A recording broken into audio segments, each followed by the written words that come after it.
하나님 말씀은 구약성경 창세기 4장 16절, 17절 말씀입니다. 우리 같이 한 목소리로 함께 읽겠습니다. 가인이 여호와 앞을 떠나서 에덴 동쪽 놋 땅에 거주하더니 아내와 동침하매 그가 임신하여 에녹을 낳은지라.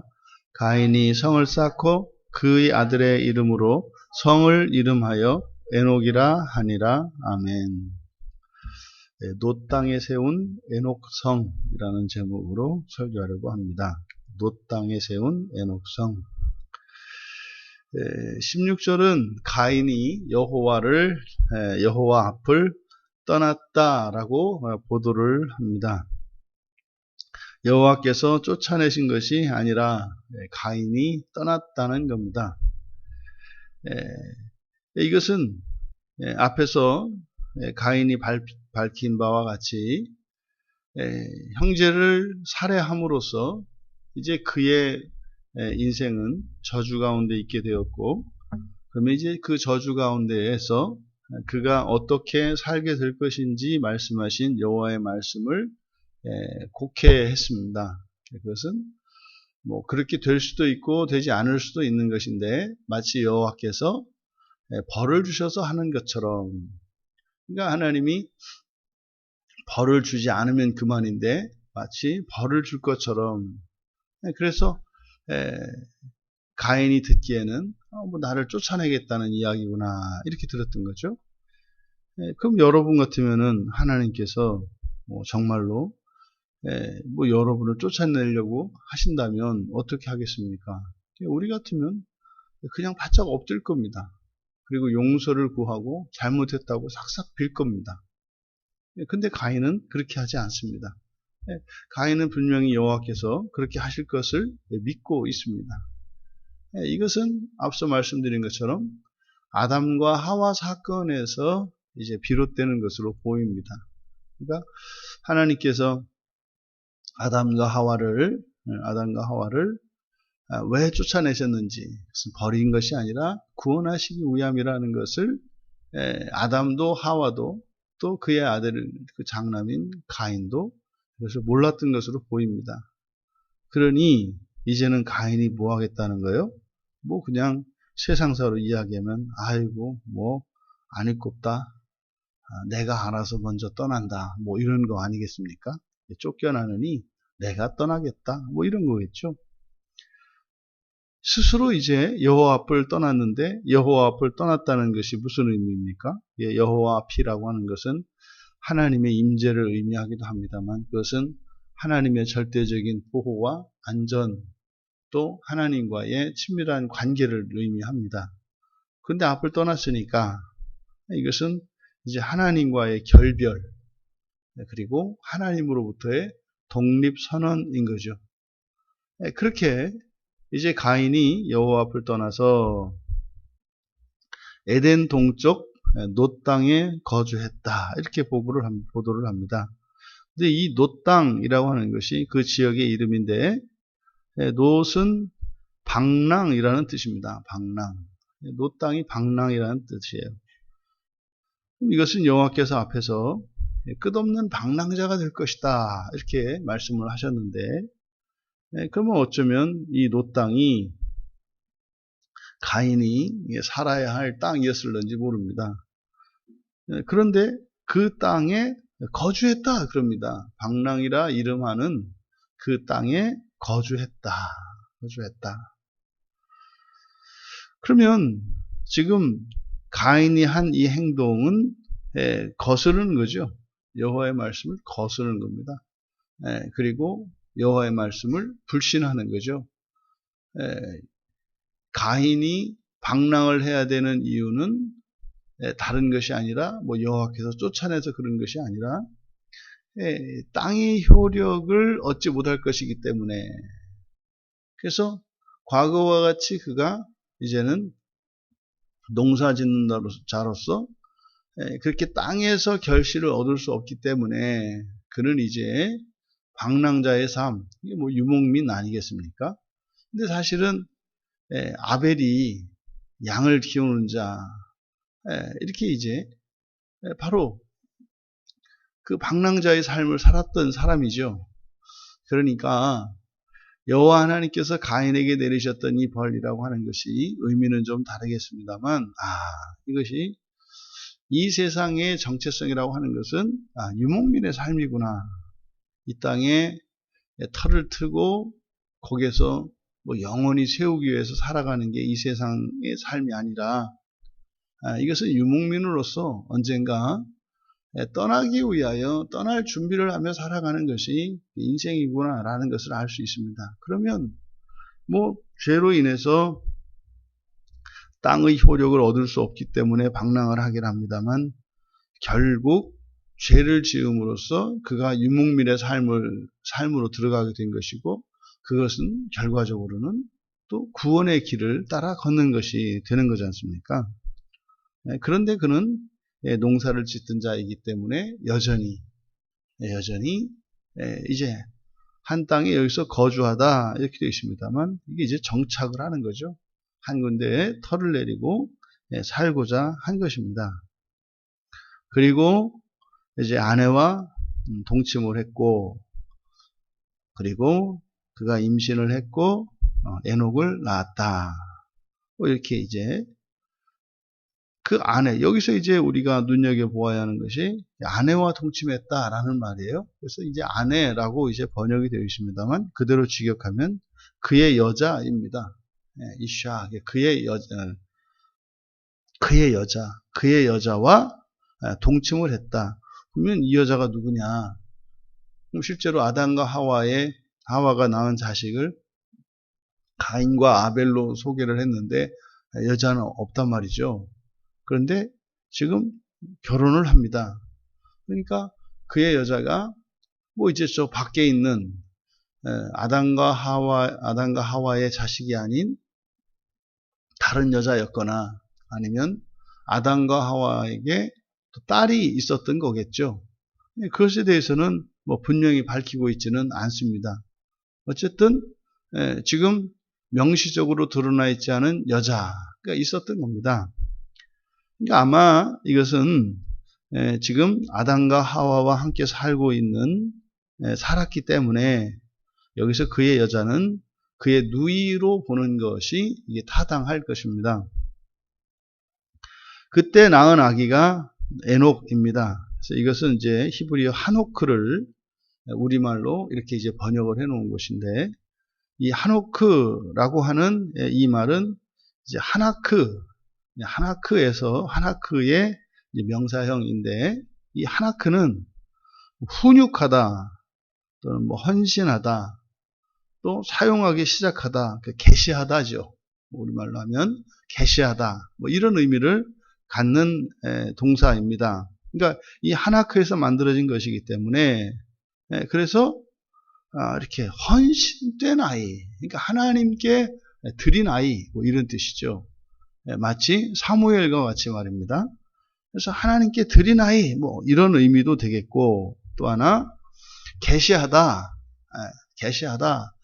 하는 의미로 본다면, 이것은 이제 여호와 앞을 떠났기 때문에, 그리고 여호와 앞을 떠났으니까 아버지가 아담과 하와입니다마는 이제는 인연을 끊고 새로운 족보를 시작한다, 새로운 계보를 시작한다 라고 하는 그런 의미. 그래서 이제 뭐 독자적인 계보의 시작이라는 이 상반된 두 가지 의미로 해석을 할 수가 있습니다. 그러니까 긍정적인 의미로는 이제 가인이 놋 땅에 거주하면서 하나님의 은혜를 깨달았고, 또 자신의 죄를 깨닫고 회개해서 이제 이 아이를 낳음으로써 이 아이를 하나님께 드립니다. 그래서 자신의 이 회개의 표시로 이해할 수도 있습니다.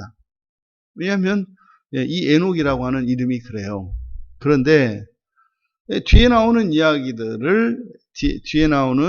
그 이야기를 이제 살펴보면 그렇게 긍정적인 의미로 볼 만한 무엇이 없습니다. 단지 여호와 앞을 떠난 그 사건 이후로 똑같이 하나님에 대해서 하나님께 불순종하는 모습으로 보여지기 때문에 사실 이것은 부정적인 모습으로 이해하는 것이 타당하겠다. 그러면 여기서 이 에녹이라고 하는 이름을 통해서 이 이름이 의미하는 바는 독자적인 계보의 시작, 이런 뜻으로 보는 것이 맞겠다.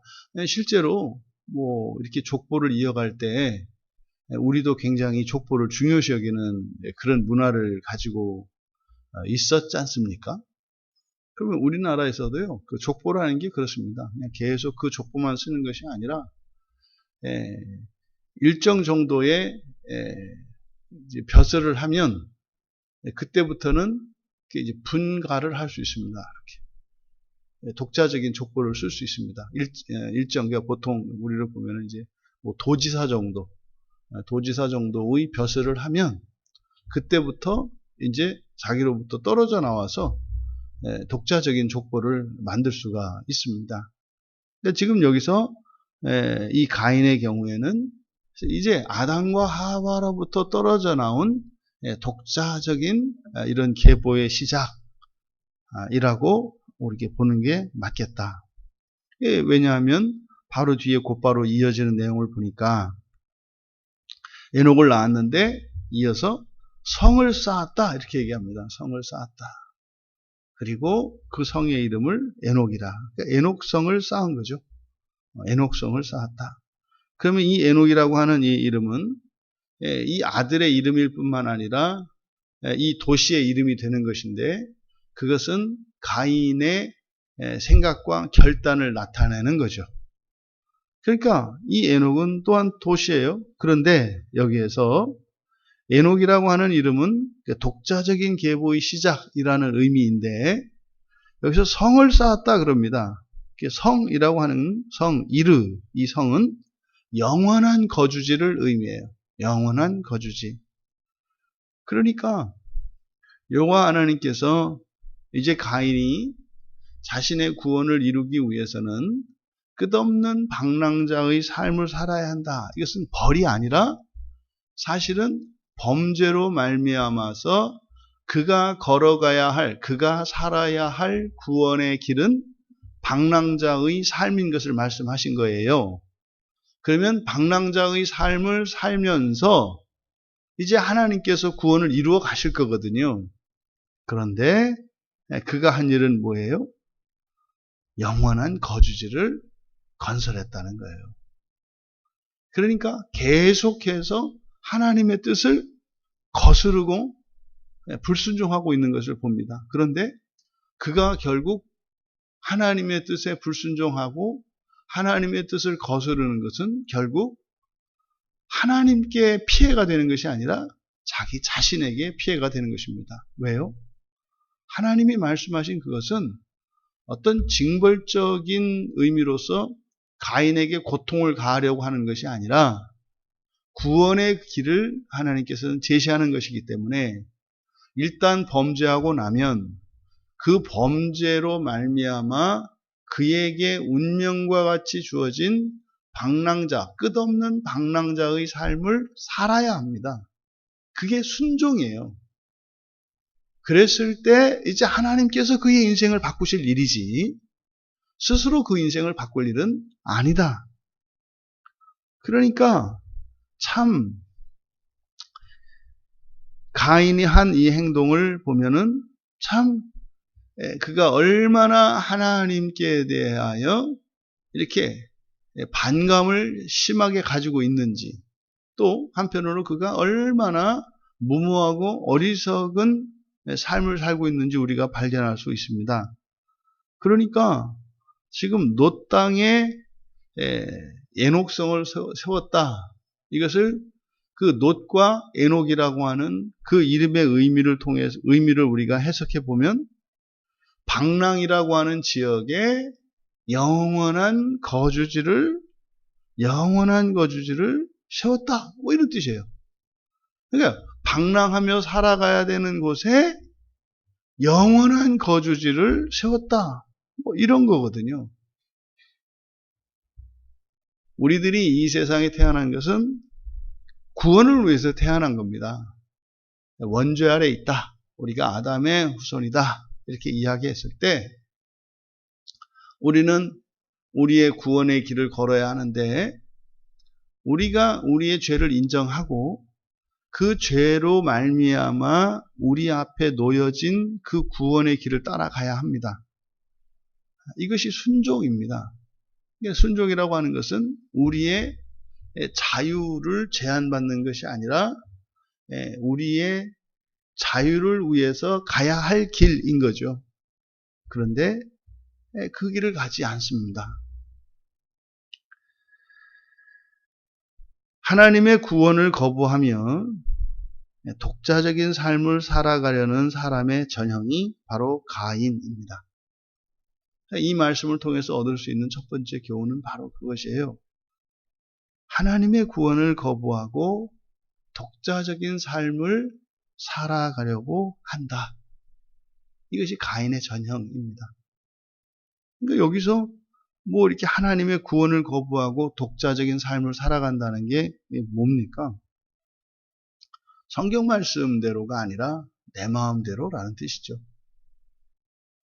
성경은 우리를 위해 내어주신 구원의 길입니다. 구원을 위한 진리의 말씀입니다. 그러니까 다른 길이 없다 이 말이에요. 그러면 하나님 말씀을 따라 살아가야 하는데 하나님 말씀대로가 아니라 그것과 상관없이 자신의 경험과 자신의 익숙한 그러한 삶을 살려고 한다 이 말이죠. 이것이 바로 가인의 길이다. 이것이 가인의 길이다. 두 번째로 그러한 가인의 삶은 어떤 것이라고요? 방랑이라는 땅에 영원한 거주지를 건설하는 이런 모순적인 삶이라는 거예요. 그 땅 자체가 방랑해야 되는 땅인데 그곳에 영원한 거주지를 세우면 어떻게 됩니까? 그것은 마치 이렇게 바다 위를 떠다니는 커다란 빙산 위에다가 거기서 영원히 살겠다고 거기에 천막을 친 모양이 아니겠습니까? 바다 위를 떠다니는 그 유빙은 바다 위에서 계속 떠돈다고요. 근데 그 위에 아무리 견고한 집을 짓고 아무리 기초를 든든히 쌓는다 하더라도 그 집이 그 자리에 있냐 이 말이에요. 토대 자체가 그렇게 떠돌아다니는 것인데 이 가인의 삶은 모순적인 삶이에요. 근데 이것은 사실 하나님께서 운명 지어준 것이 아니라 가인이 형제 아벨을 살해할 때 그가 선택한 삶입니다. 그게 선택한 삶이에요. 하지만 그가 맨 처음 한 일은 아이를 낳고 성을 쌓고 이렇게 정착 생활을 하려고 합니다. 그러니까 영원히 거주할 수 없는 곳에서 영원히 거주하려고 하니 인생이 비참해지는 거죠. 그러니까 이런 모순적인 삶을 살아가고 있는 것이 가인의 삶이다. 그렇다면 세 번째로 가인이 정말 이렇게 원하는 그 정착하는 그 정착의 삶을 영원히 정착할 수 있는 삶을 살고자 한다면 하나님께로 돌아가야 합니다. 하나님께로 돌아가야 합니다. 하나님을 떠나서는 영원한 것이 없어요. 하나님께로 돌아가야 돼요. 떠나왔던 여호와 앞으로 나아가야 한다는 말씀이죠. 그러면 결국 우리가 하나님께로 돌아가는 길은 결국 그것이 구원의 길입니다.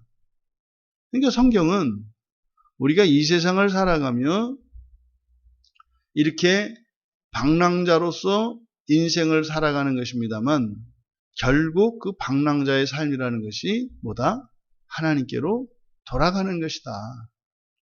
그러니까 이 세상에 뿌리를 내리고 이 세상에 영원히 살고자 하는 것, 그것이 여호와 앞을 떠난 삶이고 이 세상에서 하나님의 말씀을 따라 순종하며 살아가고자 할 때 그것이 구원의 길이며 여호와께로 돌아가는 길이다.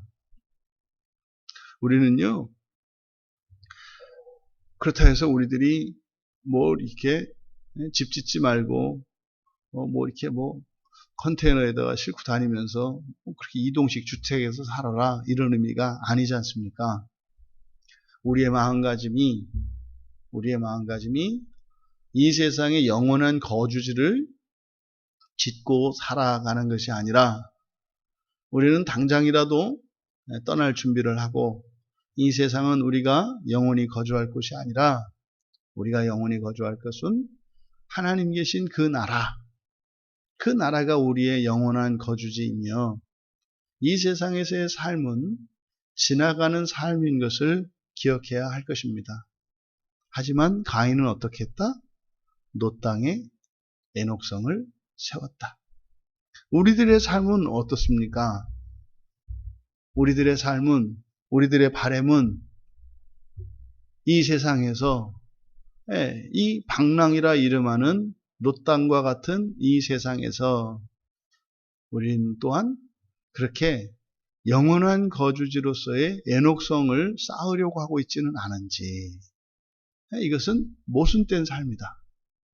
우리에게 유익하지도 않고, 또 우리가 원하는 것도 아니고, 또 하나님도 원하지 않는 일이다 라는 사실을 기억하시고, 정말 하나님 나라를 향하여 우리가 그 머나먼 여정 중에 있음을 기억하시고, 우리들의 삶이 성경을 통해 날마다 하나님 앞으로 이끌림 받을 수 있는, 그리고 우리가 쉬고 싶고 안착하고 싶은 그 욕구를 억제하며 영원한 처소에 드는 그날까지 이 거룩한 인생의 여정에서 믿음으로 승리하시는 우리 모두 되시기를 주님의 이름으로 축원합니다. 존귀하신 하나님, 이 세상에 태어나 이 세상을 살아가는 동안, 이 세상은 저희들이 영원히 거주할 곳이 아니요, 저희들이 거주할 곳은 하나님이 계신 그 나라인 것을 믿습니다.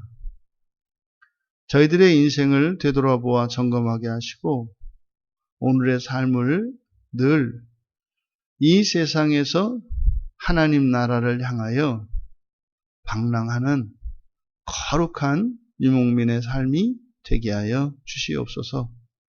자꾸만 저희들의 마음속에 이 세상에 영원히 거주하고 싶고 정착하고자 하는 마음이 들 때에, 그것은 참으로 어리석은 생각이며 저희들이 정녕 원하는 것이 아니고 하나님께서 기뻐하는 것이 아님을 생각나게 하여 주셔서 더욱더 하나님의 말씀을 깨우치며 말씀을 따라 순종하며 오늘의 나를 부인하고 또 다른 나의 삶을 향하여 날마다 떠날 수 있는 저희들이 되게 하옵소서. 감사하며 예수님의 이름으로 기도하옵나이다.